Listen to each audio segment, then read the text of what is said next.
Hey guys, in this video, I will show you how to find secret messaging apps on iPhone. Alright, let's begin. First, check your home screen and app library. Swipe left past your last home screen to open the app library. iPhone organizes all installed apps into folders automatically. Go through each folder carefully and watch for unfamiliar icons or apps that look suspicious. Next, open Settings and go to Apps.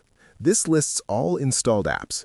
You can also use the search bar and type keywords like Chat, Message, Vault, Private, Telegram, Signal, or Messenger. Hidden apps may not appear on the home screen but will still show up in search results.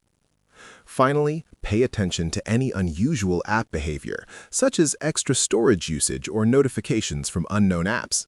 This can indicate a secret messaging app. So that's basically how you can find secret messaging apps on iPhone. And that's it for this video. If you find this helpful, consider subscribing and giving this a big thumbs up. Thanks!